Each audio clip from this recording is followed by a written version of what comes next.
So, if you've ever played a Five Nights at Freddy's fan game, chances are you've come across somebody's FNAF AU, an alternate universe or canon that builds on the original games to create something new, to justify why you should give their take on the series a spin. Some games are notorious for switching things up story-wise, while others keep things super short and sweet, giving you really only what you need to understand the context of your immediate environment. And some games one night funties, but what if you totally dropped the need for story at all? No rhyme or reason as to why you're punching through mechanics or tasks, seemingly no connection between them, you're just kicking a collection of snippet-sized experiences built for nothing more than kicks. The web of cogs and oil, surprisingly enough, hey, this matches exactly what I just described. Released on New Year's Eve 2019 by LazyThePotato or ViTCH, this is nothing but a short little bundle of minigames, each of which feature a fun spooky face to go head to head with. So short in fact, the game throws you into the action almost immediately. Clicking past the credits brings you straight to the selection screen, illuminated by the hazy orange glow of a series of candles among a crudely plastered wall. So hey, let's see what we got here, huh? Doesn't look like there's any more than 4 of these little rascals to go at, but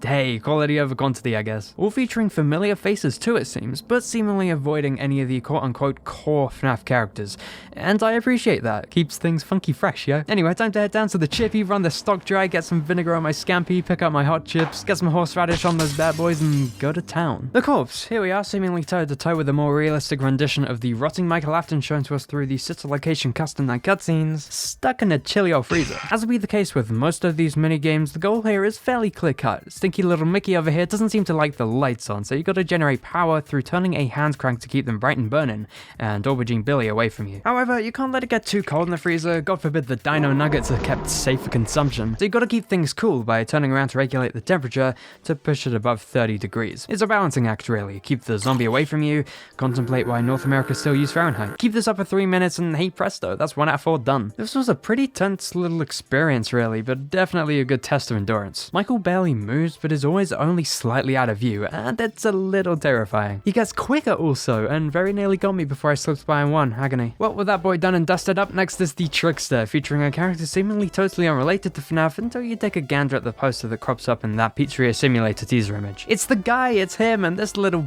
bitch nugget is definitely more of a threat than...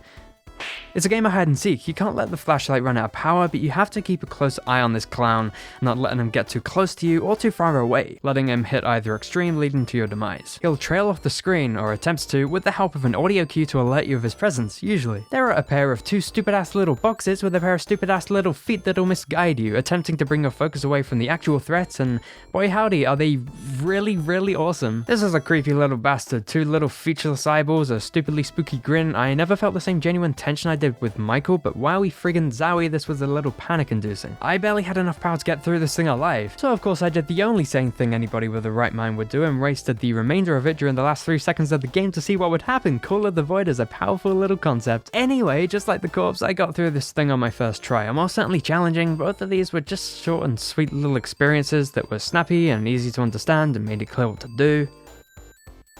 Oh, chips getting a little cold. The Demon, seemingly a metallic spaghetti monster based off of Old Man Consequences from FNAF World. This is one big bouncy bitch of an experience and Alright, so here we have 3 little tasks to take care of. Keep this one candle alight so that a monochrome balloon boy doesn't blow out these here candles here, if that does happen like the candles again. If all the candles are blown out, the aforementioned demon will escape the painting, corporealize, and gradually make its way towards you. Now that's simple enough. Problem is, task numero 3 requires you to darken this old little pentagram over little old here. What? I don't know what that means. Gives my mouse the funny little icon change, so I go to rapid click on it and barely anything happens and I die nearly instantly. What's going on here? So apparently you're meant to click and hold. Yeah, this was pretty poorly communicated. You had me intentionally leaving this candle unlit to keep the room darker. I mean, surely that's what it means by darken, right? No? Yeah, I don't know. This is literally the only minigame I ever lost to. I mean, once I figured out how to beat the damn thing, I survived it, but friggin' yikes. So that's the Demon. Biggest takeaway I have from this is that this is surely the most eventful basement I've ever been kept prisoner in. So boom, hey, we got 3 down and 1 to go, the Machine. And hey, here we have a character most people will be a little more familiar with, Scrap Baby, and boy is she less of a threat than ever. So the swan song of this collection is pretty much a game as Simon says. You have a funky tablet here with a map of the building that's been put on lockdown. Your goal here is to match your arrow keys to the blinking arrow on your monitor to unlock a series of doors to open the path to safety and escape Scrap Baby. You are, after all, locked in the building with her. Except you can't break your gaze from her for too long. You gotta slam the monitor back to make sure she isn't getting too close to the glass, and if it ever does come to that, you've got a limited use taser to push her back into position. Except the challenge here is super minimal. It felt just a little too easy to flip, press an arrow arrow key, flip back, rinse and repeat until it's time to unlock the door to the right. And even here, well, she becomes a little more aggressive it seems, but never to the point of it feeling like I was in any true danger. And you have 4.5 minutes to complete this, like I'd ever need that much time. Hey, at least the environment here is super cool, and conceptually, I like the idea of this all. It's not just executed super well, or at the very least not an annoy that had me on the edge of my seat begging for mercy. I definitely think more could have been done to ramp up the difficulty significantly. What you have here feels like it's half there. If there was another task to take care of and if it was balanced well enough, I feel like that would have made for a better final challenge. Because at the moment, the difficulty curve feels a little... And hey, that's all there's to be offered in this here little minigame collection, and that's really what this all is. A bundle of disjointed, spooky experiences that vary enough to feel interesting, but have their ties back to the feel of any one of the original Freddy's games. And isn't that what every FNAF-themed 4-game minigame collection should aim to do? I really do love the overall theming here too though, almost as if each minigame, while it could be argued they have absolutely nothing to do with each other, seem to share a very subtle underlying gothic horror feel.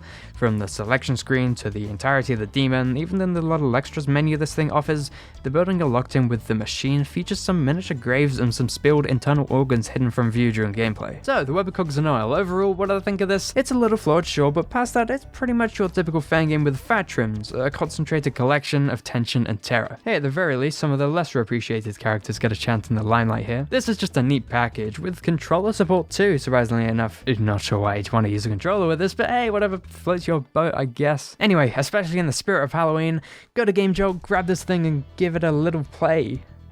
Honestly, I'd have more to say right now, but downing 30 pounds of horseradish does something to a person. I'm gonna go hose my mouth down for the next few days. Adios!